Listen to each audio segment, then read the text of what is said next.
The PC gave us computing power at home, the internet connected us, and mobile let us do it pretty much anywhere. Now generative AI lets us communicate with technology in our own language using our own senses. But figuring it all out when you're living through it is a totally different story. Welcome to Leading the Shift, a new podcast from Microsoft Azure. I'm your host, Susan Ettlinger. In each episode, leaders will share what they're learning to help you navigate all this change with confidence. Please join us. Listen and subscribe wherever you get your podcasts.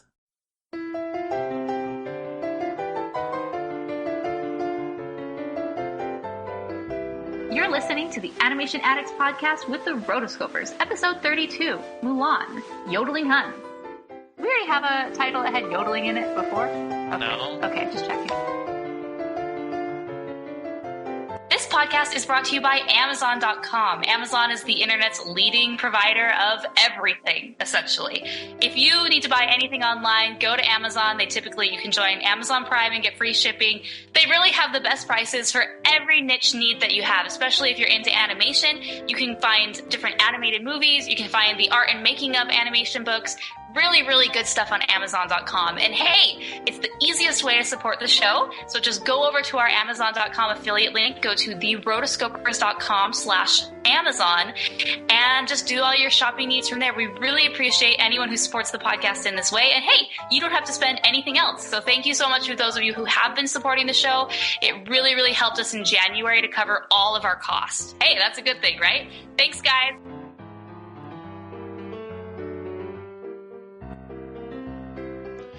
Welcome to the Animation Addicts podcast with the Rotoscopers. Disney, DreamWorks, Pixar, Don Bluth, and everything in between. I'm your host, Mason Smith, and I'm here with Chelsea Robson and Morgan Stradling. Hello. As always, you're my loyal shipmates. Oh, yes. And we're embarking on... We are at your command.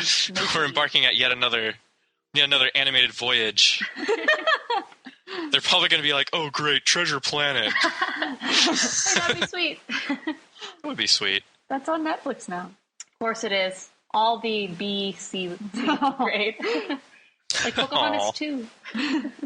I know, right? They promised us all these cool Disney films on Netflix, and it's like, we know how much you love Pocahontas too.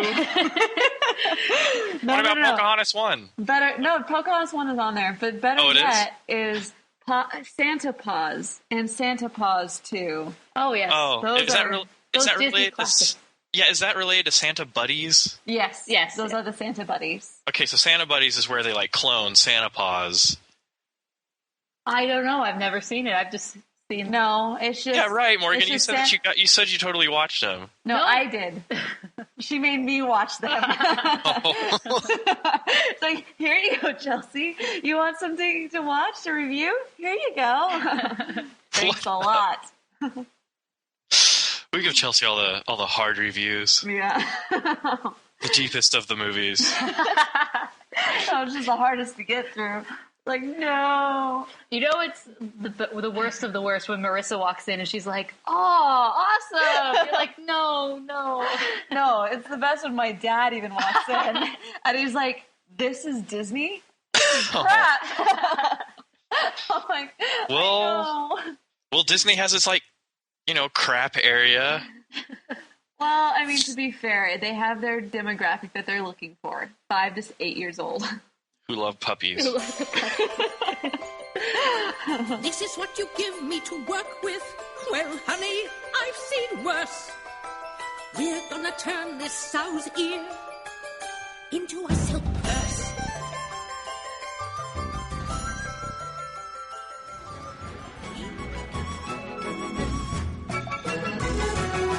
For a long time we've been marching off to battle.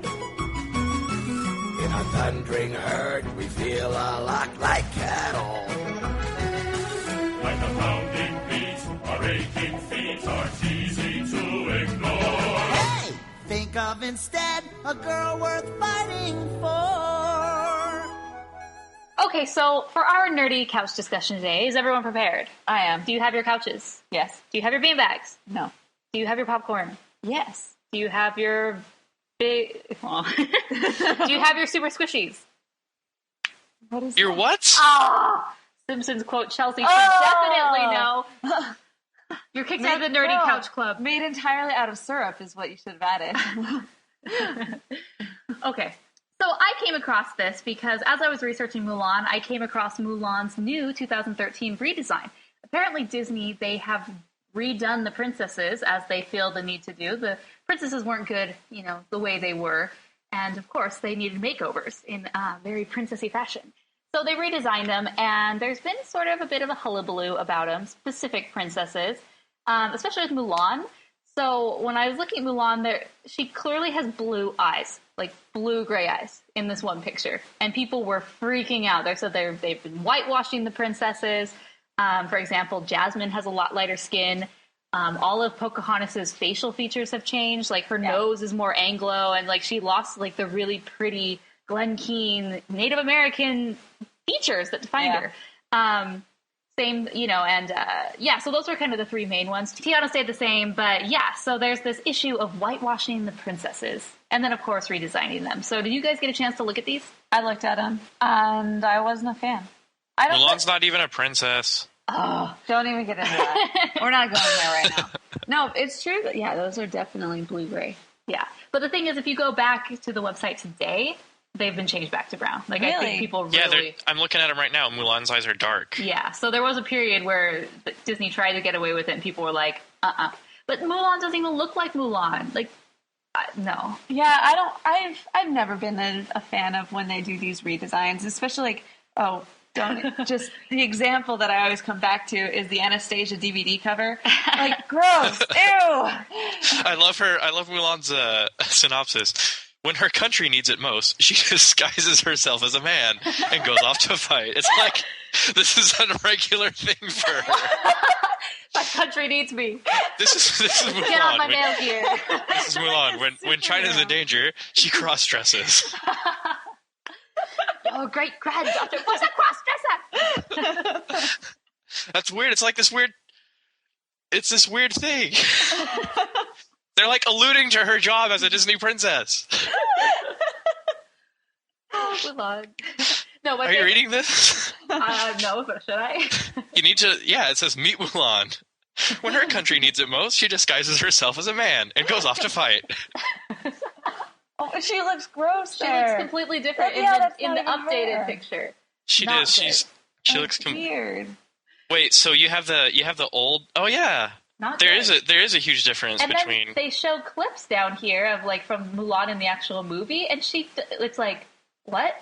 No, I'm not seeing any similarity. Like her eyes are a lot bigger in the movie, and they're very squinty here, and it's not Mulan. What happened? Yeah, it's like Mulan's second cousin. Yeah, look, like her chin is like super round. Her face is like a complete oval. Mm-hmm. I think it's just because they're trying to do, like, it looks like somebody just like cut and pasted a 3D rendering or something and just flattened it and put it on her head. Like, look at that round. No, I don't think so. Doesn't look like that to me. It just looks weird. It does look weird. Anyway. She has a lot of sparkles. No, my favorite was when they redesigned the Disney princesses a few years ago, and it was like the exact same poses, the exact same pictures, except for their dresses were just bedazzled. Yeah. With tons of glitter and jewels. They're like, oh, rock on. Someone married into money. That's awesome. But let's click and look at these other ones. I want to see.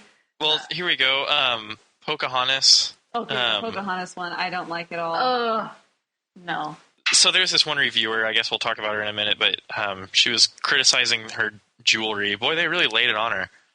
I like her jewelry, though. I'll give her that. No, I don't like this new jewelry. Like, Not look the at earrings. It. The earrings are just feathers with, like, these little strings with 2 beads. It's like a little kindergarten project that you take home to your mom. Mommy, look what I made. She'd be like, I'll just get this wash for you. You know what I mean? Thanks, gross. Carlotta. No, but I like the dress, so yeah, that's cool. But, yeah. I just get a kick out of Mulan's. What is this? Another thing about these, can I just say, all the Disney princesses who sort of had a little curl to their hair, for example, Belle, and especially Aurora, like, I don't know what happened to Aurora. Oh my gosh. Oh my gosh. She went to a bad beauty parlor because she has crazy curls. Yeah, it doesn't even look like her. Yeah, no, not at all. I mean, she also has glitterified, but it's like oh, someone put a pair of rollers in your hair and like, because Aurora's hair, it's very long with a little wave and then the cute curls at the end. Right. You know, that's like the very 50s way to do your hair. Yeah. You know, let's curl our hair at the ends. And this is like, someone went crazy with a flat iron and did flat iron curls and they're like, do-do-do-do-do-do. Yeah. I like Aurora's bio. Aurora is gentle and loving and is raised by 3 fairies. She lives in the forest where she meets the prince, her one true love. Like, who did they get someone foreign to someone who didn't have a real grasp of English on these web pages?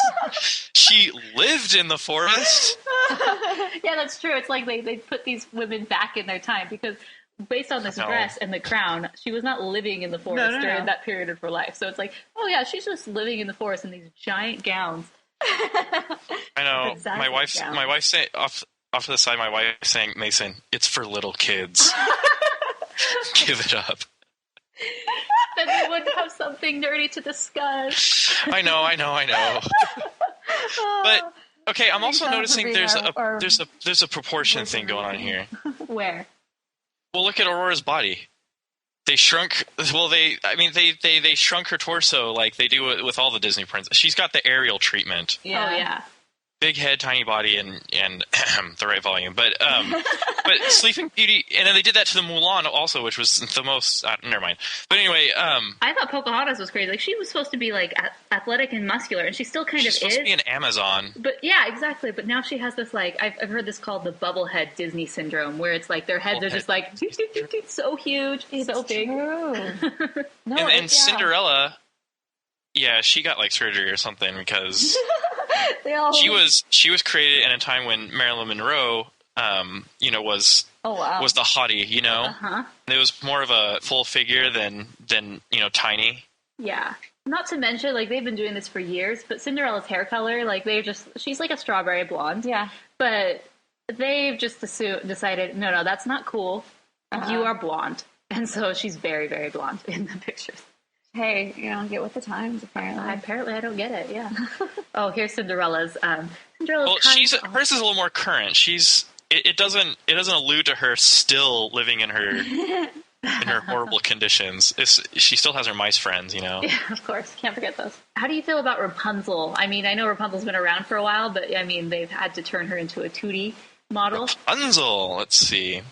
I'm okay she doesn't with look anything like she does in the movie. Her nose is too big. Rapunzel spends most of her life in a tower with her chameleon friend Pascal, imagining the world outside. When she meets Flynn Rider, the two of them go on an adventure so she can finally live her dream. Boy, living your dreams is kind of the theme here. Let's see. Her activity. It's like a dating site. All right, so final thoughts on this one. I don't like where it's going. What's next?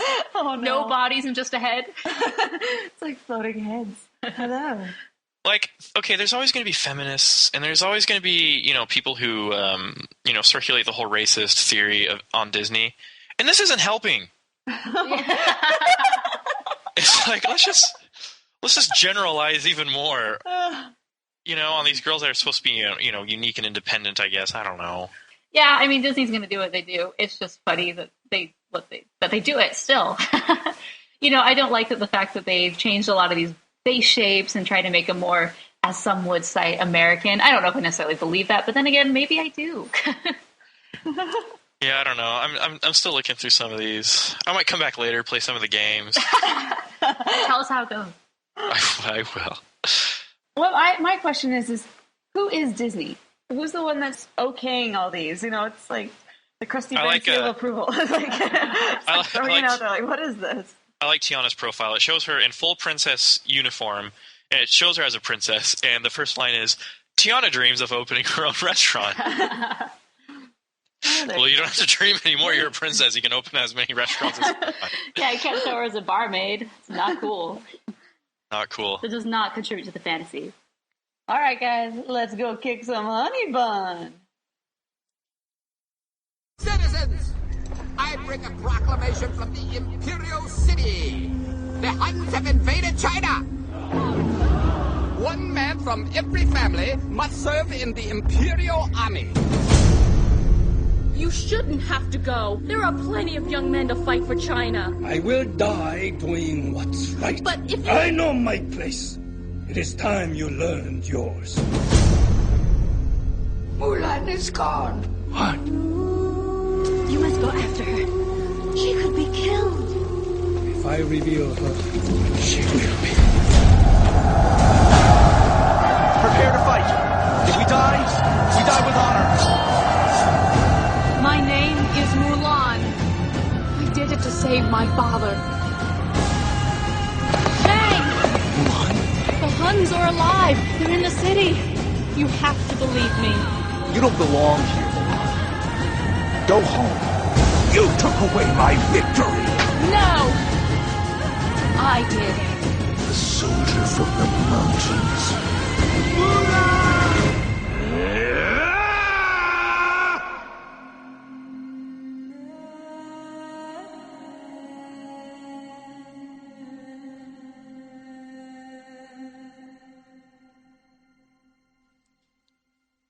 So, today we're not going to talk about Treasure Planet, although I kind of made it sound like it. But it wouldn't be very cool if I did the episode intro in like a Chinese voice, you know? Whoa! I think it'd be cool. We would have a lot of offended people. But, you know, they don't get offended when Disney does it. Oh, of course not. Anyway, so today we're going to talk about a certain film. Its official genre, according to Wikipedia, is an American animated comedy, drama, martial arts musical film. That sounds like someone went crazy with the SEO key terms. They're like, we got to get all these in here so when people search, they'll find us. We relate to all. So this anime, you can guess what this American animated comedy, drama, martial arts musical film is. There's only one of them, and we're talking about Mulan, Disney's Mulan, which is one of my favorite films of all time as far as Disney goes. Oh, it's so good. Just a side note, I found the Spanish version of the songs on YouTube. So if you want, you can listen to an American-made film about the Chinese spoken in Spanish. It's the whole package. It's the whole package. It's all coming together. So Mulan was released June 19th, 1998. It's 90 minutes long. The directors are Tony Bancroft and Barry Cook. So I know people are like, okay, I've never really heard those guys before. You know, I like to look at movies and see, okay, where did these guys go? What did they do? You know, Tony Bancroft, I'm just going to give you a little update about him. He kind of, after Mulan, he went on to direct other things, some shorts, and then went over, it looks like he was working on some TV shows and not really much in the director thing. This was kind of his biggest, but Barry Cook later went on and he directed Arthur Christmas, which came out in 2011, and he's also directing a movie called Walking with Dinosaurs 3D. So he's kind of gone on and done other stuff since then. But yeah, these were kind of the highlights of these two guys' career. They may or may not agree with me, but I really like this movie, so job to them. The budget of this movie, not only was this movie $90 million budget, so $1 million per minute, essentially, but in the box office, it earned $304 million worldwide. I really love this film. Like, it's one of the films that I actually think about as being like, hey, I really wish I had this on Blu-ray or like DVD so I could just like watch it whenever. Because to me, it's one of the funnest Disney animated films. It's got unique art styles, and you know, it's got action. It's got some good drama. You know, solid story, I guess. The songs are really cool. There's not a single song on here that I don't like. Mm-hmm. You know, some films. You know, I still fast forward through the romance song on Robin Hood. Oh, yeah, you know, like I'll do that one too. the 3 minute dating period between when Robin Hood and Maid Marian decide they want to get married. Yeah. I always fast forward through it. But not Mulan. Like, I stay in the chair for the whole film, and it's got enough romance, and it's really funny. Yes, this one, like during Chelsea and I actually watched this one together. Yeah. And during the first minute, I told Chelsea, I turned over, I'm like, this movie's awesome. It's just so good. I don't know if I've watched it too many times, but there's a reason why I've watched it so many times, just because it has all those things, like you said. Going with the songs, it is a little top heavy in the songs. I think there's only about 4 or 5, and they're all in the very beginning. And then after, I think A Girl Worth Fighting For is essentially the last one. It's like, all right, now we're done with the songs, let's get to the plot. Yeah. Yeah, so, it it's not a musical film. It's not like Little Mermaid, like last episode where we just talked about like a musical motif, like weaving in and out of the dialogue and out of the story. This is more of a kind of a chronicle kind of movie, and the songs are placed in. But the film's semi-serious. Like, it's not as dark and serious as Tarzan. Yeah. And that's probably why they didn't have a lot of characters singing in that film. But this one's still entertaining, and but you're right. Like, a lot of the songs are kind of in the first 2/3 of the film. There's only a couple things I don't like. One of them is the DVD cover. Ooh. Have y'all seen it? Yes. Yeah. This is another issue of Mulan not looking like Mulan. Yeah. Exactly. And what's up with DVD covers? There's plenty of good posters. Just Google Mulan movie poster, and there's some really cool ones. It's like the dramatic one with like her on like a horse, and it's all like war horse. I like that one. That was the CD cover. Yeah. Yeah, and there's the one of her. It's very kind of traditional looking. She's like cutting her hair, and it's very dramatic, almost like Japanese horror kind of looking. And then there's cool ones with like she's got like the sword in front of her face, and like one half is the soldier Mulan, one half is Ping, and one half is girly Mulan. I don't get it. I don't know what is wrong with DVD covers, because this happens all the time. It's like they can't get the model right. They can't get. They really can't. Mulan doesn't right. look like Mulan. It's like just one of those things with Disney. Thou shalt make a horrible DVD cover. That's true. Yes, it's one of the animation laws of the universe. At least the for DVD Disney, cover yeah. must look crappy.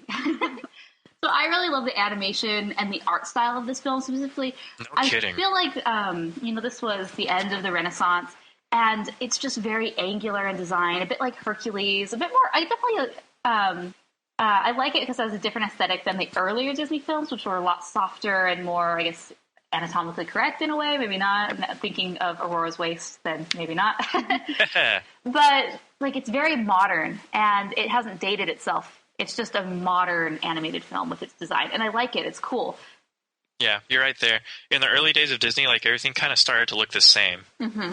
You know what I mean? And but this is cool. Like, this is super unique. I've always wanted to, like, I mean, I know there's articles all over the place and opinion articles and stuff about this film, but I want to know what I want. China showed this film. China only releases 10 American films a year in their country. Yeah, crazy. And this was one of them. And there's nothing really offensive to Eastern cultures in this film. Like, if anything, it tries to pay homage to it. Of course, there's the westernization of some of the characters and the dialogue and stuff to make it more interesting and to market to their target audience, which is, you got to be realistic about that.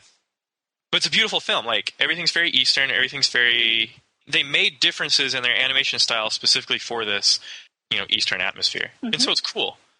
And then the use of color in this film is super beautiful. Like, it's got really soft colors, lots of kind of watercolor and pastel kind of stuff. Mm-hmm. I'll talk about this later as we go through the film chronologically, but there's some good use of color that are simple but are effective. And that's really what you're going for a lot of the times in animation. Like, you can go all out and spend a bunch of money on spectacular stuff, but if you can't get something to read, then it's no good. And getting something to read is all about simplicity. So that's my animation lecture for the day. Oh, thank you, Mason. Oh, you're welcome. Yeah, People have been requesting Mason's Corner back again. Mason's animation lessons. My animation workshops. Yeah, those were cool. People liked them, so maybe we should throw them in. But thanks for our little snippet.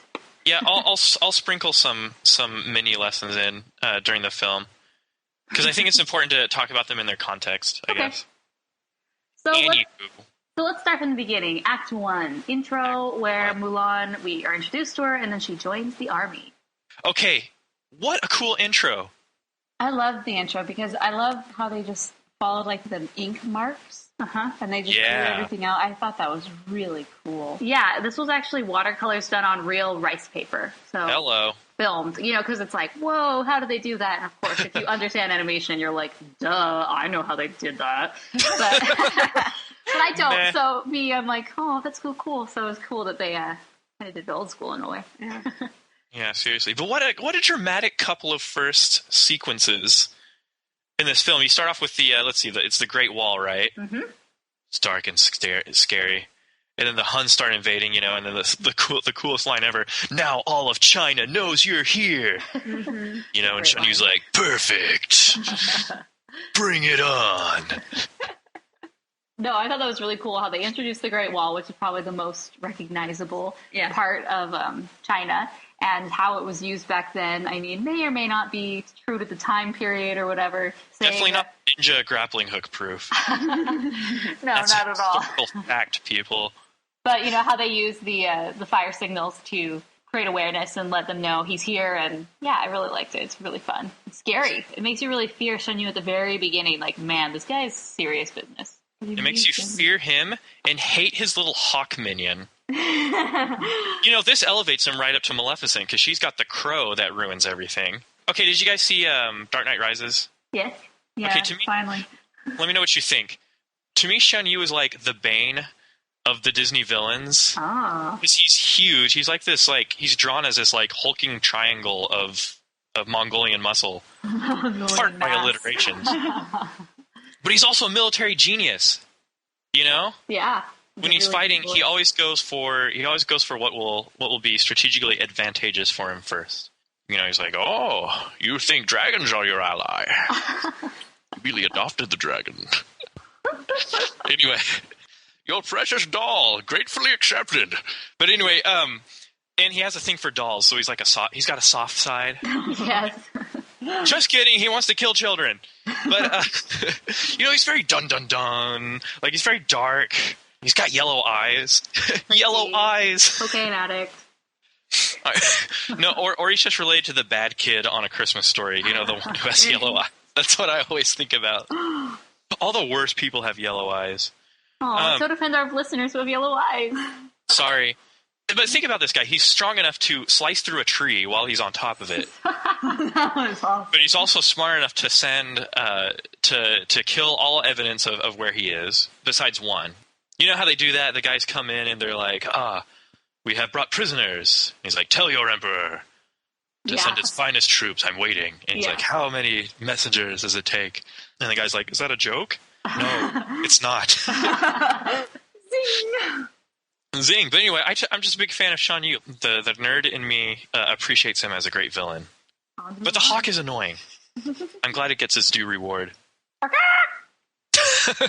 That's why I call Mongolian barbecue. I love Mulan. She's great. I love Mulan too. She's like the typical Disney oddball. She's in the society, and for one reason or another, she's like running against it. Like, she runs away because she wants to protect her father, but she also runs away because she doesn't want to like get into the whole like, hey, we're all going to become concubines because it's cool. That's like that's trendy right now in China. Oh, yeah, that's true. Yeah, like I was reading kind of about the original story of Mulan, and originally Mulan, she has no intentions of leaving to save her father. That story was added in by Disney. She leaves because she doesn't fit in with society, and she's sort of this tomboy who she just wants to get away from the society she's in, because she doesn't fit in. It's not part of her world. So, definitely different. They made her, I think originally they were going to start using that, but it made her seem really selfish and self-centered. So they're like, all right, let's throw in a little bit of empathy for Mulan. She loves her dad. Yeah, Mulan's she's pretty virtuous. Like, she doesn't really have any major character flaws that, like, ruin everything for her, besides the fact that she lied. The old, be true to your heart, be true to yourself thing that Disney has. Oh, yeah. That they can't seem to quit. But it's an important lesson, folks, so. So why? Yeah, so Mulan, I like the little dog. Little brother. That character had so much potential. He's adorable. He's there twice, maybe 3 times. Yeah. They never did anything with him. Was he in the sequel? I don't know. I don't remember. I only watched very small parts of the sequel, and I just couldn't do it anymore. Was I the only one who thought that his character design was completely different than anyone else in the film? It was, though. He was very like Lilo and Stitch. Like, he was very Emperor's New Groove, kind of very. Yeah, I'm not quite sure why they choose to do that. Some characters have a completely all the animals style. all the animals in this film have personality. Even the chickens, True, besides the dog just has these tiny beady little eyes, and he's really dumb. Even the horse, I think his name is Khan, right? Yes. Yeah, even Khan has personality. He's cute. He's a good horse. He's kind of, I think Khan and Maximus would be good buddies. They would. They both have attitude, you know. They both have the attitude. Disney horses with attitude. Disney horses with attitude. Why don't they make a coffee book of Disney horses? That's been like my big idea for years, and no one's really. So with Mulan, she's very obviously, to me, it's very obvious who her animator is, which is Mark Henn. He has a very distinctive acting style and animation style. Like, for example, when I saw the very first trailer for The Princess and the Frog, I immediately knew Tiana was drawn by the same person who drew Mulan. Because to me, they moved and they acted exactly the same. It was so weird. But yeah, so he definitely has his mark. So he did a great job on Mulan. She definitely has a lot of personality and quirkiness. Yeah. And we're introduced to a lot of other characters, and that's kind of the typical 3-act Western story. You know, the first act, which we're in right now, they introduce all the characters pretty much. Mm-hmm. And there's really no new characters outside of this first act besides, a couple of Mulan's buddies in the army. I like all the characters. The grandma's hilarious. I should have prayed to the ancestors for luck. How lucky can they be? They're dead. I like the irony there because she's like the old matriarch, but she has the most Western ideas. Yeah. I don't want to offend any people, but that's just how they did it. And I think it's really funny because she's like the sassy old lady, you know? Yeah. Mulan's mom is completely submissive. So dad. Mulan's mom is very, we'll have you washed and dried and conforming to societal pressures, Oh, the matchmaker. What a beast of a woman. Fa Li, is your daughter here yet? Matchmaker is not a patient woman. How do you get this job of being the matchmaker? Like, she is the most unappealing woman I have ever seen. Judging women on their... That's how she got the job. That's called dramatic irony. Come on. She couldn't get anyone, so she's like, fine, I'm going to make you all suffer for the rest of your lives as well. I know. This is where we get, like, the first song, right? Mm-hmm.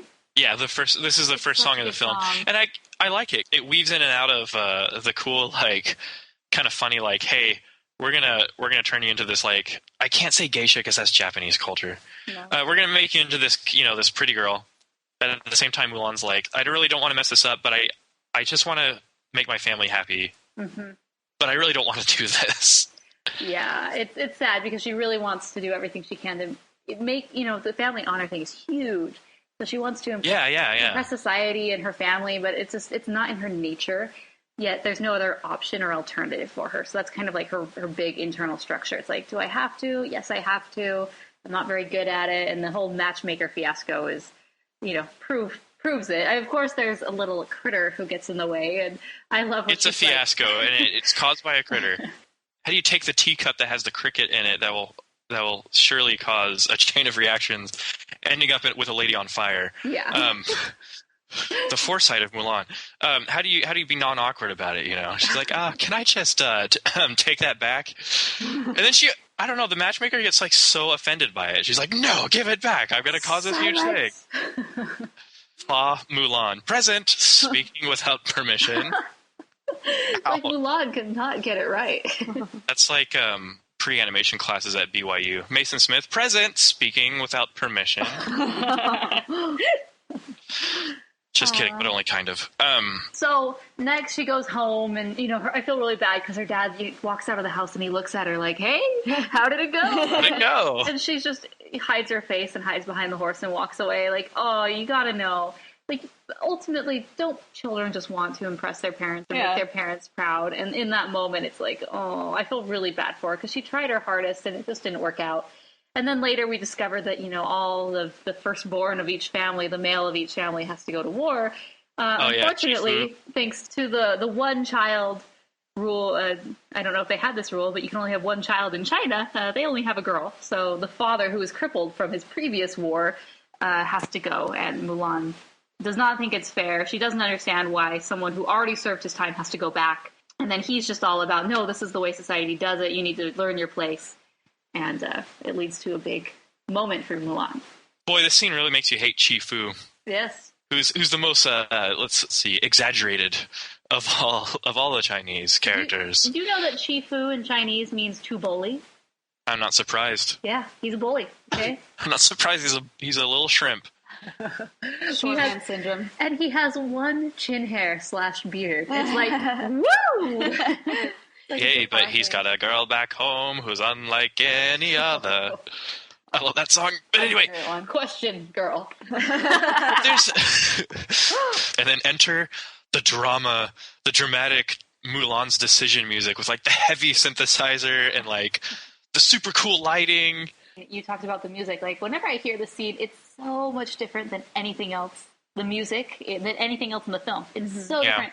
And so I got a question about this on our Twitter, and they asked me like, "Oh, I heard that scene. It's so different. It's because it's actually temp music that never got replaced. Just kind of got forgotten about." And I was like, I guess that makes sense. So I went over and I tweeted our buddy Track Sounds, who has the website tracksounds.com and does all the reviews for different animated different soundtracks for every film essentially.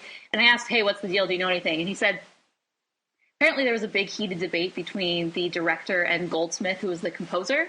They were really arguing about what version should be in this more synthy version or a more traditional version. And ultimately, the synthy version is what ended up in the film, but you can see the other versions on different releases of the CD, whether it's the US or the international. I thought that was pretty cool. It's like, oh, drama. But I like it. I'm actually glad the scene is a little different because, music-wise and animation-wise, it's just...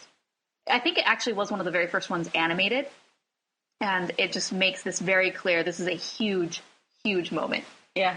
I also in this scene, you get to see the old Mulan. I remember watching kind of some of the featurettes on the DVD, and Mulan had a much different style at the beginning, and sort of like Aladdin, how Aladdin was a lot younger and they already had done A Friend Like Me and some other scenes, and they had to go back and kind of fix it, but not all got fixed. This is one of those scenes where you can see old Mulan I think it's when she has her long hair and she's kind of looking over at her dad. You look at her and you're like, are you a sister we didn't get introduced to? So yeah, very cool little tidbit. Yeah. I always got a little scared as a kid by the runes on the family ancestor grave like light up and the eyes light up on that thing. Right. And the grandma wakes up, she's like, Mulan is gone. I always thought that was kind of like a little creepy. It was very startling. They should go on the parents' guide for IMDb. There's a startling scene where a grave lights up. But anyway, and then you see the ancestors, and talk about westernization. Yeah. Like, half of them don't even have Chinese voices. And then there's, like, the parody on American Gothic, not to mention they'll lose the farm. I love that. It's hard. And then they want to summon the Great Stone Dragon. What's the deal with the Great Stone Dragon? Well, first of all, we get introduced to Mushu. Mm-hmm. I live! Mushu is one of those adorable animal, strange, lovable sidekicks that I kind of like. Like, Eddie Murphy did a terrific job, like, not being annoying, but being, like, cool enough. Because he's a cool sidekick, He's not a guppy, like, flounder. He's not just cute, like, Miko, on Pocahontas. No, he serves a purpose. He serves a purpose. Yeah, he's almost like the sidekick, though. He's almost like an anti-Jiminy Cricket that's just kind of her, like, semi-conscious guide person to the film. He's kind of just the one who makes it happen. He's a facilitator. Mm-hmm. He gets her. He makes a lot of things happen, and I have a problem with that in some parts of the film. But yeah, using the three primary colors to make him more appealing to kids, the red, the yellow, and the blue. I learned that in the featurette on the DVD, and that makes sense. He's a very juvenile character, but he's still got some pretty cool jokes. He's got some stuff for adults too. Yeah. If I was my real size, your cow here would die of fright. Down, Bessie. Did it bother anyone that the Great Stone Dragon never came alive? Like, did I not understand the connection there? Or was it a faulty dragon? Or did this... Maybe they got the wrong statue. I don't know. It just confused me. Yeah, maybe the real Stone Dragon was, like, off in a corner somewhere and they forgot about him. Because, we don't know how long the ancestors have been asleep. It could be something like 10,000 years. I would have liked to have seen the other Guardians, the monkey, who's the wisest. The most cunning. Send the swiftest. That would have been awesome to have them battle it out to be Mulan's Pokemon match. We're gonna pause everything in the movie and just have a battle royale of Chinese Guardians. Round 1. Finish him. Monkey versus dragon. Well, the monkey could be Rafiki when he's in his kung fu mode. Oh, sweet. That's cool. I always thought that the Grainstone Dragon didn't come alive because in his, his omnipotent Stone Dragon wisdom, he knew that Mushu was the right choice all along and that the ancestors were mistaken. And so he sacrificed himself. Oh, well, is this like in Santa Claus, where once you see the new Santa Claus, you become that Santa Claus? So No, it's once you kill the new... So basically, I just have That's to when you kick you off become the new Santa Claus. So now the Stone Dragon doesn't want to be the Stone Dragon anymore, so he passes the burden to Mushu, and Mushu is the new Stone Dragon. No? Except he's travel size for your convenience. Yeah, what would have happened if the Great Stone Dragon was Mulan's guardian instead of Mushu? He probably would have got a lot done really quick. He would have been very bulky. Yeah, I'm very sure hard to find. Very hard to hide. He'd probably have like a walkie-talkie up on top of a mountain. Okay, Mulan, walk towards Shang. This is your future love interest. Just take This is your future love interest. Impress him by climbing a pole. Here's the secret. That's Cross not the wrong. ropes. Yeah, okay, it's a trick. Tie the ropes around the pole. There's a lot of things that could have been different. Like if Mulan took Little Brother along instead of the cricket. Little Brother's not very stealthy. Not very Her lucky. stealth factor would go down by like at least 30 points. Yeah, but if Stone Dragon and Little Brother came along with her. Yeah, but if she brought Little Brother, everyone would love her because who doesn't love a puppy? It's true. It's like when you walk around with your dog, everyone's like, "Aw." Yeah. My favorite thing. I know. Shan Yu would be like, "You took away my victory." Mulan would be like, "Puppy party, anyone?" You get mad at this I'd be like, face. "Oh, okay, we'll go home. Come on, guys." Shan Yu, for such a spectacular villain, he doesn't have his own song. I guess he's not sassy enough. He's too masculine. Yeah. But what if he did? What would the title be like if Shan Yu had his own villain song? Okay, for some reason, thinking of that, for some reason, my mind just really wants it to be some type of a burlesque number. Oh, cool. Can you just imagine, because a lot of times these songs, they show the other side of them. For example, who am I thinking of? But Shan Yu doesn't have another side. He's all killer, no filler, man. Yeah. I know. That's what makes him so threatening. That's what would make it so great. You just come out and like jazz fingers. No. No. With Shan Yu, that is like in Home of the Rage. Yeah, where he comes out and he's yodeling, and you're like, what? Shan Yu yodeling? Yeah. That's yodeling. That's pushing the westernization of this film too far. No, I could see them strapping on metal guitars and not really singing, just kind of playing something from Deathlock or something, or Megadeth. Or I could see them as Raiders fans, but that's more football than music. Wow. But yeah, maybe he could do a thing with Rasputin, in the heat of the night. Oh, in the dark of the night, I mean. But I don't know. Something to ponder. I'll ponder it, trust me. So one thing that I noticed is when she gets into the training camp, everybody is so impressed when she says who her dad is. You don't even realize, you see him as dad when they're at home, but it's the Fazu? Yeah. Really? According to them, guy, Fazu the Rambo of the Chinese. He was the guy. It makes me wonder, what was his backstory? Which secret mission did they send him on? And why he invented Chinese water torture, which proved to be a great benefit to the Chinese army during the First Hun War. Well, my thing is, why wasn't he pardoned? If he was the Fazu, why did he have to fight again? They're like, oh, we need him back. Yeah. But he's injured. No, we need him back. But no, we need he him can't back. even walk. I don't know. He's like the Bruce Willis. He's like the Die Hard guy. We need you out of retirement for one last mission. I know. He's like the Rambo, Solid Snake. Rocky. He's always retired, but they always want him back. I guess that's why Mulan actually, inside, eventually she comes to discover this military prowess that she has inside of her. She's really good at it once she, trains a little bit and gets the she's hang a smart of things. girl. Yeah. Yeah. Once they make a man out of her, right? Of course, you can't be a good soldier unless you become a man first. So. Yeah. And totally joking. General Shang, he has a impressive military upbringing. Thank you, Father. He's a good guy. Hey, what a good guy. He's a hunk for the ladies. Mm-hmm. I feel when he takes his shirt off and starts demonstrating, Ping is like, Ermagers. Ermager Well, the thing is, she also faces the same thing that Mulan does, just wanting to impress your dad. You know, for him, it's like he's worked really hard, and his dad gives him the honor of becoming captain, and he just doesn't want to let him down. So that's why he's really serious in his training. Well, he's a serious guy in the first place, but it's to him, it's like, I gotta impress my dad so we can join my dad. Plus, he's got Chi-Fu breathing down his neck. Like Chi-Fu's his only job is to make things miserable for others. He's like, the Emperor needs as many soldiers as possible, but I'm going to do everything I can to make sure you never see battle, because I'm a jerk. Yeah, exactly. His own personal priorities come over China's. The only new characters we really see here besides Shang are, your trio of wisecracking gargoyles. I mean, Chinese dudes.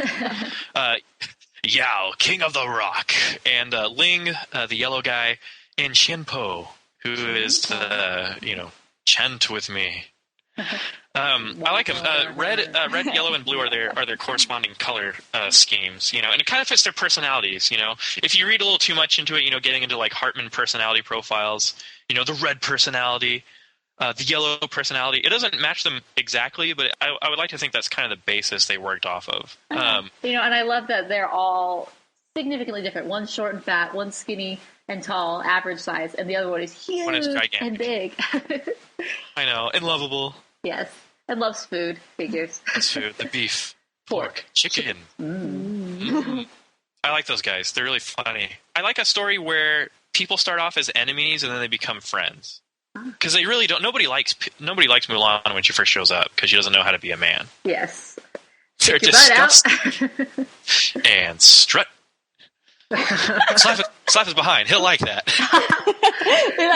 Poor Mulan, Mushu is just playing with her. Like, no wonder he was cast out of the guardianship. Yeah. He's a crappy guardian. I know. He just has his own little agenda. He's like, I'm going to be devious. He's kind of mischievous, but he's also. You also wonder why he was banished. I'd like to think kind of like a Jar Jar Binks kind of thing, where he was clumsy, and no one really liked him.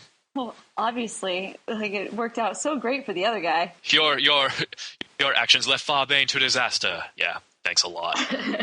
Disaster. I like how dramatic she is about it. Like, during this part, no one likes Ping, who we later discover, that's the name that she... how about Ling? No, his name's Ling. I didn't ask his name. Yeah, Ping. Ping, that was my best friend back in high school. He did steal my girlfriend. Ping. My name is Ping. And I have a name, and it's a boy's name. He doesn't talk about me much. I can see why. The boy's an absolute lunatic.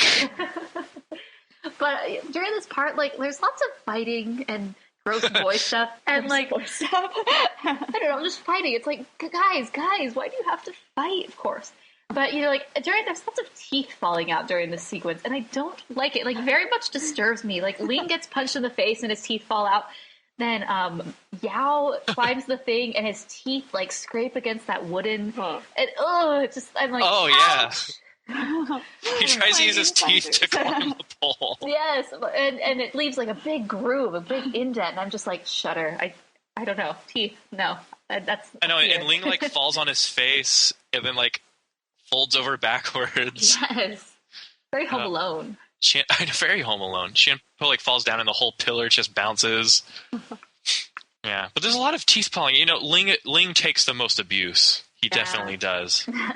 Let's go to the next song, which is the next song is we totally skipped over Mulan's Reflection, which is a great song. That's all I'll say about it. It's very cool. It's actually one of my favorite songs. I mean, as far as a soliloquy type song of the female. I sing it all the time.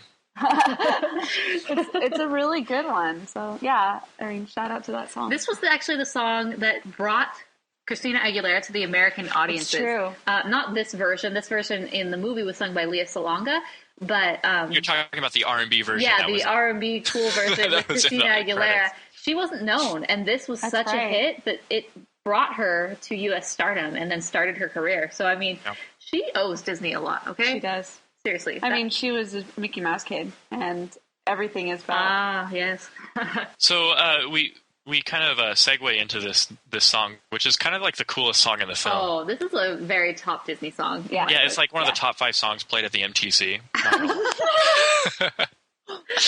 But yeah, let's get down to that's Donny Osmond, isn't it? Yes. Uh-huh. You had an experience hearing the song live in vivo. I know. It was pretty sweet. I talked about it in episode 1. Yeah, Donny Osmond, that's kind of cool. Yeah, and I love this song because you see, this is really where Mulan progresses. She's really crappy at the beginning. She's, he's saying, like, I'll make a man out of you. And she really gets brought down because she tries and then she fails. Like, she's the worst of all the guys. And then she, her intelligence becomes true. And she gets a lot smarter. She gets a lot stronger. And then she's able to figure out the trick of the two. What is it? This one represents determination. Discipline. I like Yao's face when he's doing this. So she figures that out, and it's just such an awesome song. I love the lyrics because everyone's sort of involved. I'm never going to catch my breath. Say goodbye to those who knew me. Why was I a fool in school for cutting gym? These guys got me scared to death. Hope he doesn't see right through me. Now I really wish that I knew how to swim. You must be quicker. Dude, I love it. There's good. Like cool lines. It's like tranquil as a forest, a burning fire within. You notice that in almost every one of these Disney movies, they've got like a song where it's like the progression of the character from who they were to who they need to be. So, for example, in this one, you've got Make a Man Out of You. Tarzan was Son of Man. Yeah, this is very Tarzan-esque because, Mulan starts off as this kind of wimp who's kind of an outcast, and then she becomes a man. Yeah. She's like more a man than all the other guys. Yeah. And then also The Lion King, where it's Hakuna Matata. They've got that part where he grows up. And so it's like there's a lot of these songs. It's kind of like, all right. Or in Hercules, it's the... Oh, yeah. In Snow White, it's Whistle While You Work. The transformation of the house from filthy to clean. So epic. Yeah. But, yeah, anyway. I love that Donny Osmond, he, made sure to put a little, you can bet, it's like as... Yeah, when he gets punched in the stomach. Awesome. Apparently he was in there for an hour. I don't know. Donny Osmond is known for being the one take wonder. He does everything on the first take and he's done, which is awesome. But yeah, apparently he worked on that part a lot to make sure it sounded like he actually got hit by something. Wow, that's cool. Yeah, I think it's cool. And then I like where they're just at the end they're in these karate uniforms with bow staffs and they're in this indeterminate red space. Oh, yeah. It's very theatrical, Yes. and all of a sudden they're all Bruce Lee, you gotta have a good slow-mo shot. This reminds me of one of my favorite lines where Yao's like, I'll get your arrow, pretty boy, and I'll do it with my shirt on. But yeah. And then we get some hilarious scenes after this song. Mushu in his infinite wisdom decides to forge a letter sending the new recruits to the front line. Oh, yeah. Thanks, Mushu, for putting everyone in mortal peril so that you'll get the glory for making Mulan a war hero. Again, we learn he is a mistake. He is a murderer, as far as I'm concerned. Yeah, but it ends out good. So. It does, but this is one instance out of maybe 100. Yeah. but do the ends justify the means? Yeah. Again, this whole thing on war. Yes. Yes, they do. Who are you? Excuse me? What I should be saying is, who are you? We're in a war, man! Oh my gosh, that is right before that is my favorite scene where she goes to, take a bath. Yeah. And then, she's she's relaxing herself, and then they, jump in. And I love when she's like, come on, Ping, let's fight. I know he's like, I am Yao, king of the rock, and there's nothing you babies can do about it. Oh, yeah? Well, I bet me and Ping can take you. I don't really want to take him anywhere. But Ping, we have to fight. No, we don't. Let's just close our eyes and swim around. Hey, come on, Ping, don't be such a... Ow, something bit me. A snake. What a nasty flavor. I hope to never see a naked man again. Don't look at me, I'm not biting no more butts. That whole scene is super hilarious. It is a good scene. I'm glad it didn't get cut. It doesn't progress very much, but it helps form the relationship that, Mulan is now friends with these guys. She's in with them. They're cool, which helps us trust them in the later part of the film when they help her out. And then they go off and march off to battle. We're needed at the front. Okay, you notice how in all of the Make a Man Out of You sequence, yeah, there's 1 million recruits. There's just so many of them. And then when they are marching off to battle, like there's one specific scene when it's like where they're singing and it's like a faraway shot. And it really looks like there's 10, maybe 15 people. I was thinking, especially during the battle on the mountain. Yeah. It's like, okay, did a lot of soldiers not make the cut? Which I don't understand. What? It's like they had thousands of people to start with. They went through training. Maybe they lost some. And then they go off to battle and they lose some more. Then they're on the mountain fighting and they have even less. I mean, one, I think it was hard to animate. Yeah. You know, but it's just funny. It's like, then why didn't Mulan's dad just go and then just drop out during training? Work for all those guys. It sort of solved all the problems, although the Huns might have probably won the war. Most likely, I love a girl worth fighting for. It's a fun song, and then the fun just stops. Like, this is one of the coolest parts of the film because it's like this kind of happy-go-lucky song, and all of a sudden, oh great, the Huns came through here and killed all the women and children. Yeah, it reminds me of Little Mermaid when Ariel's sisters are singing the song and they're like, "It's our sister Ariel." That's like the same thing. Like I am ruined. You don't ever get an end to this song. It just stops because it needs to, and it needs to progress the movie. And it's hard. It's hard for Shang also because his father is presumed dead in the battle because he finds the general's thing. And she lays the doll over there. So it's like, holy cow! It's like a good way of implying that the Huns spared no expense in their destruction. Mm-hmm. They killed the entire Imperial army, so they're probably all that's left. Yeah, which is really sad because there were a lot of people and horses. I know. We always have more like compassion for the horses than we actually do for the people. But holy cow, what an amazing scene. Like, it's a great climax before the climax of the film. This like huge, like monumental battle on like the snowy tundra. The mountain. They were able to animate, I don't know, about 1,000 Hun warriors on horses with individual looks through computer animation through this program called Attila. Get it? And what it was is they basically converted their drawings into 3D models. You know how Disney does that. It was kind of a predecessor to those Lord of the Rings programs that would basically be like, okay, here's a bunch of models for soldiers. We're going to have them march, and then based on the AI that we programmed, they're not going to bump into each other. And so what they did is they just ran basically a 3D simulation of these soldiers running down this hill, and they chose their shots, and they filmed it.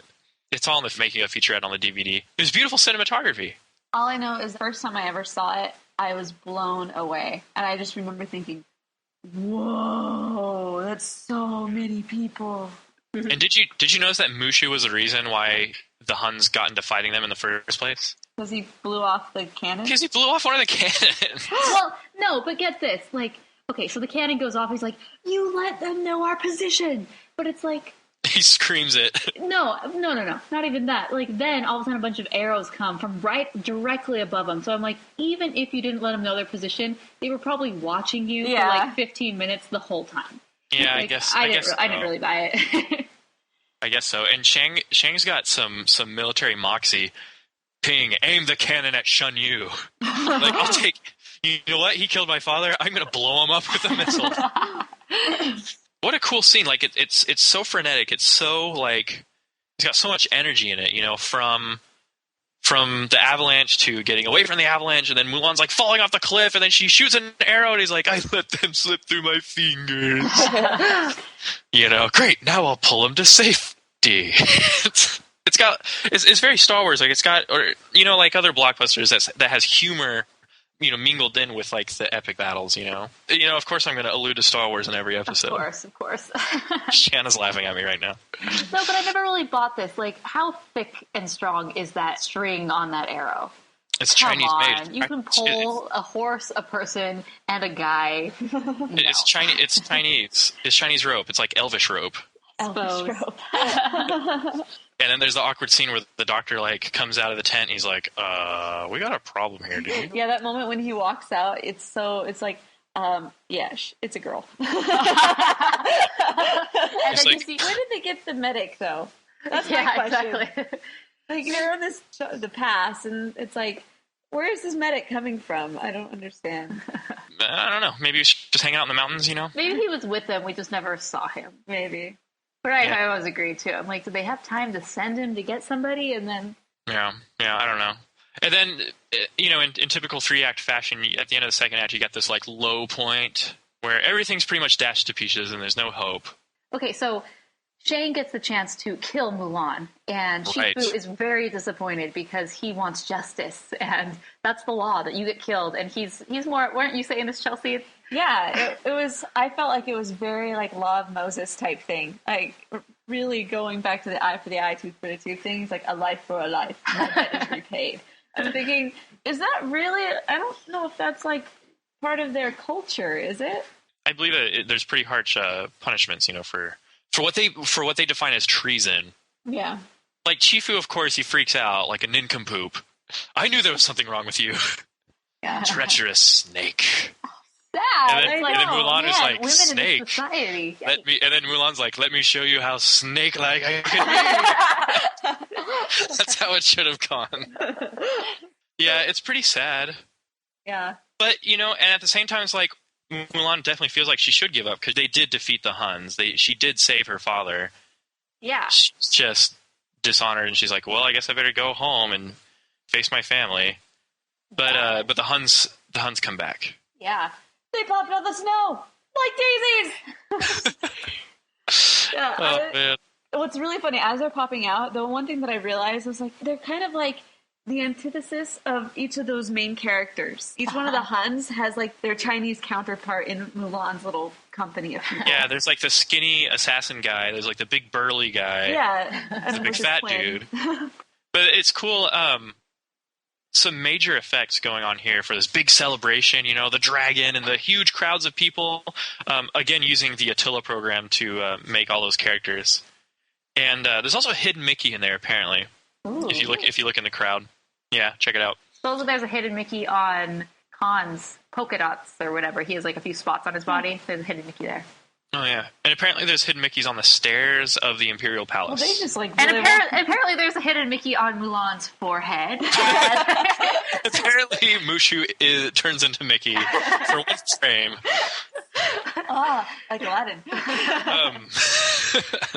Our title. It could either be Chinese Yodeling or apparently there's a hidden Mickey. Hidden Mickey in the title. Nobody's listening to me. I'm sorry, did you say something? You're a girl again, remember? With short hair. She doesn't keep her short hair in the Disney Princesses website. Oh, no, because that's not ladylike. No. Women should not have short hair. Of course not. These are what the Disney executives are saying. And all like the what is Chifu, the Disney executive? Like, what? What is Chifu, the Disney executive? No, that's saying like consumer products, like real Disney corporate. This is what they say about like when they're designing the new Mulan character. Well, what about short hair? She had short hair for the majority of the film. Oh no, Disney women must not have short hair. Ultimate dishonor. Should say ultimate dishonor. But lot number 2. It's true. Thou shalt not have short hair. Seriously, man, it's gotta be long and flowy and wavy so that you could braid the Barbie version. True. But yeah, and then we get this huge kind of coup. Oh yeah, I love the awkward moment. Keep watching for them. I know they're here. Oh, yeah. And Ling Yao and Qian Po are like, yeah, we don't associate with you anymore. Really? I didn't get that vibe. I thought that they were like, okay, like we'll be on your back, Mulan, but not outwardly as obvious. But Shang is like, go home, Mulan. Yeah, go home, Mulan. You're drunk. But anyway, and then big surprise. How did the Huns get in the dragon? Hey, I don't know. They can get in anything. Huns are crafty. Okay, like I have to give them mad props. Like they pretty much just got destroyed out of luck and chance because of that cricket. Otherwise, they would have dominated. Yeah. Yeah, I know. Those are like Splinter Cell stealth master assassin Huns. Who are easily swayed by ugly concubines. Well, it's cool. Mulan realizes that it's okay that it's okay to be a girl, And they realize it's okay to be a girl. And it's okay. It's okay to cross-dress. Mulan did it.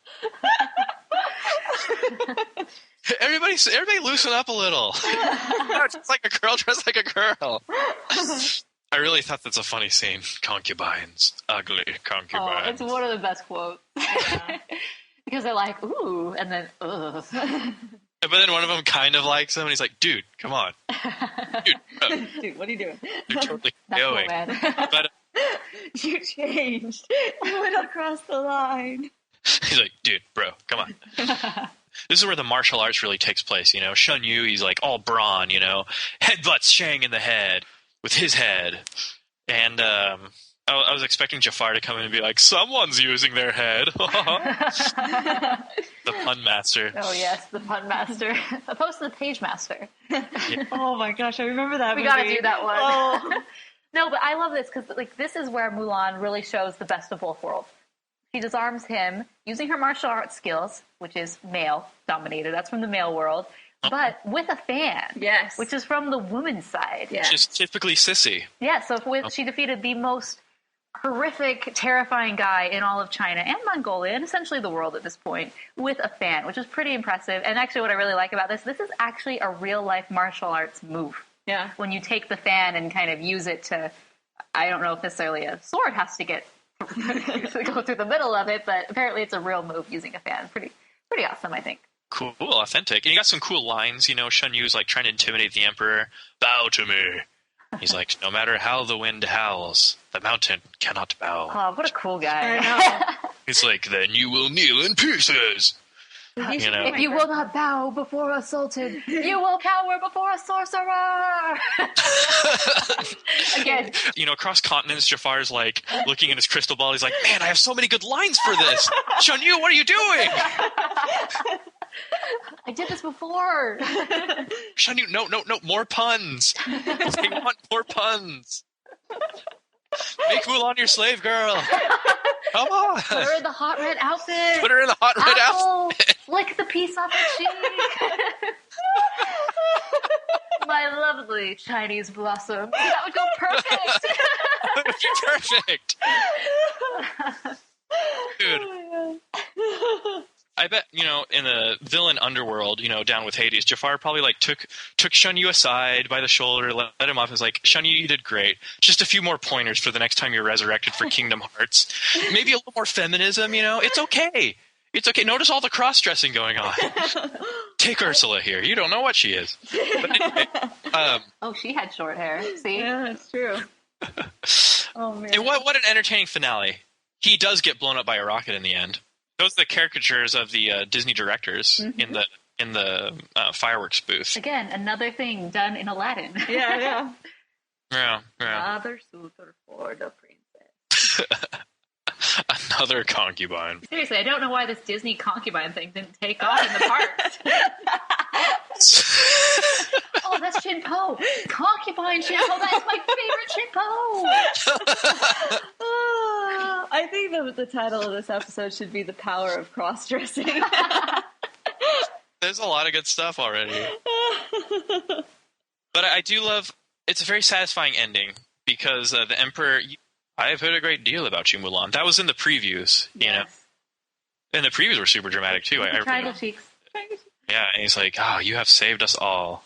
No, but what I really like about the Emperor is that he's the more realistic viewer of this whole thing. Like, he sees the merit that Mulan has done and the good she's done for her country, opposed to Chin Po. No, not Chin Po. That was a deliberate attempt on my life.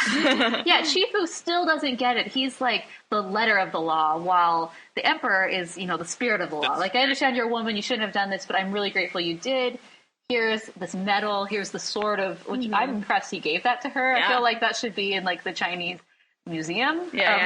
Everything, but yeah, so I like the mercy that he shows her and says, hey, you know, this is okay, I'm really proud of you. And it sort of, like, changes the way, I am assuming from this point on, the women, you know, in some degree are seen.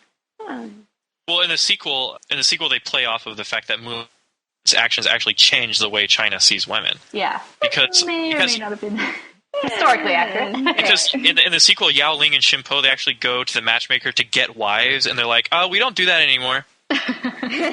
Why not? Because of Mulan. Dang it. Mulan! I know. So, what a great wrap-up. In the end, the dad's just like, well, you know, I realized that all I wanted is just to have a loving daughter, and that is the greatest gift in honor.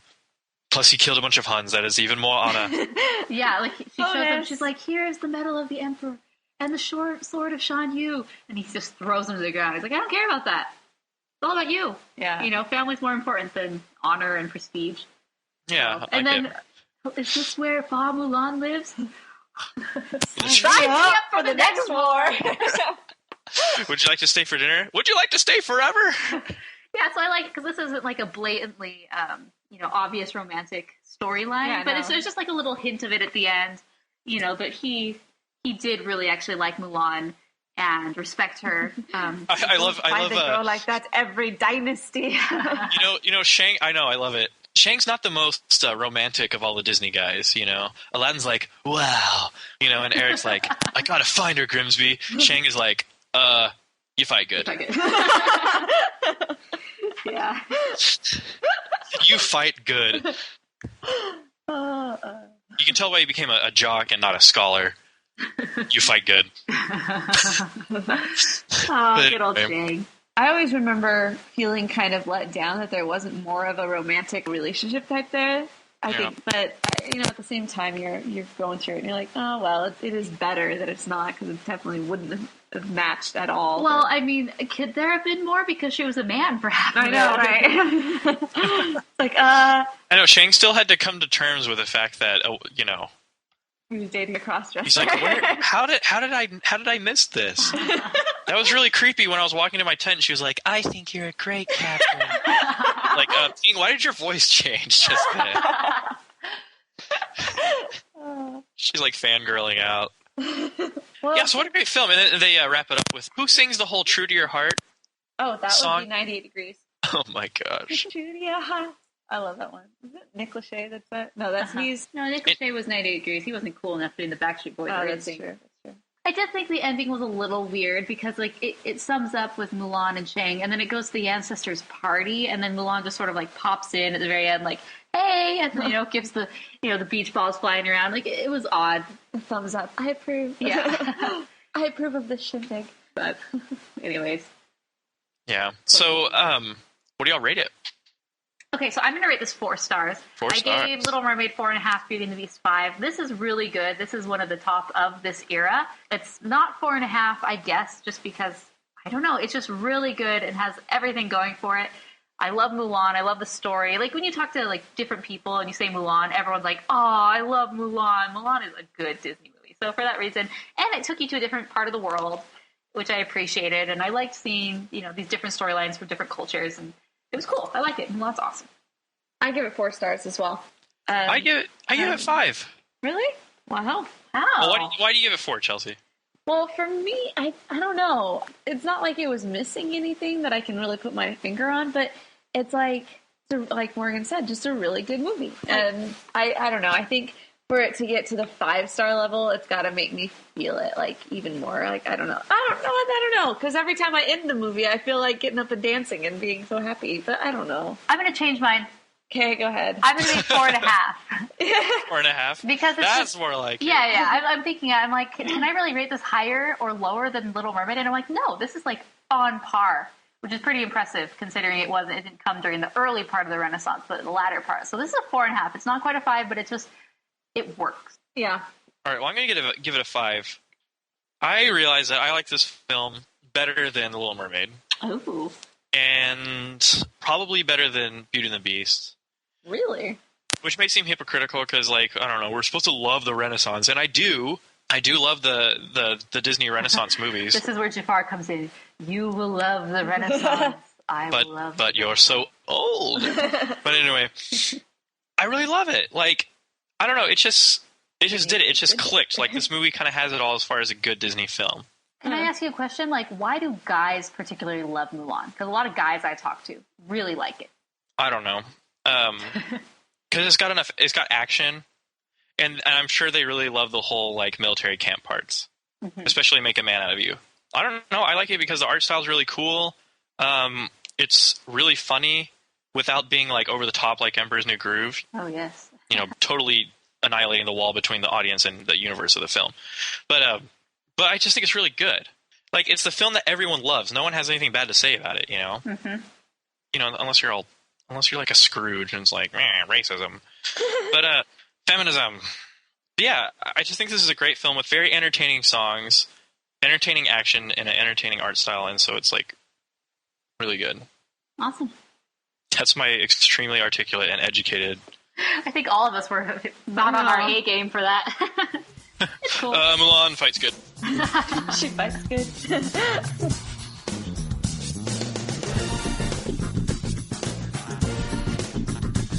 Whenever you feel your world is crashing down on you, whenever you don't know where to turn or what to do, don't look too far. You've got the guide to find your way. Let your heart decide. True to your heart, you must be true to your heart. Well, thanks, guys. This was really fun. I was really, really excited that we got to do Mulan because, like we've just been talking and raving about, Mulan is awesome. So don't forget to check us out on our website, therotoscopers.com. We are in the process of getting a lot more writers on staff. So we have a few right now, and there'll be a few more coming on board. And this is just so we can provide the best content for you guys. You know, this way we're going to have news stories every day, multiple times a day. So you will definitely be kept up on the news if you go to therotoscopers.com. We're also going to be starting kind of an opinions corner / blog. So that way, just any of us, if we want to just rant about something, you know, there's an appropriate place for that. Of course, always on the podcast is very fun. So don't forget to subscribe to us on iTunes if you have an iDevice, or on the Stitcher app if you have an Android device. I've heard a lot of people saying that's the really best alternative if you're looking for podcasts on your Android device. So check us out there. And hey, if you're on iTunes, don't forget to leave us a review. You know, these reviews, we're getting new album art, and the reviews really, really help to get us ranked. And so we're at about 43 right now, which is amazing. And so it'd be awesome if we could get up to 50, and then that really will show iTunes who's boss. The Animation Addicts, of course. Also, follow us on Twitter, Facebook, Tumblr, Pinterest, anywhere that's social, we are there. You can find me on Twitter, Morgan Stradling, Chelsea on Twitter, Chelsea Robson, and also you can find her at chelsearobson.com. And lastly, the amazing, talented, up-and-coming animator extraordinaire, Mason Smith. You can find him on his blog, thisanimatiedlife.blogspot.com. Also, make sure to check out our YouTube. We've got a lot of videos coming up, a lot of videos planned, and some great stuff on there already. Check it out. Well, that's it. That's all she wrote. We don't need to record anything else. Until next time, we are the Rotoscopers.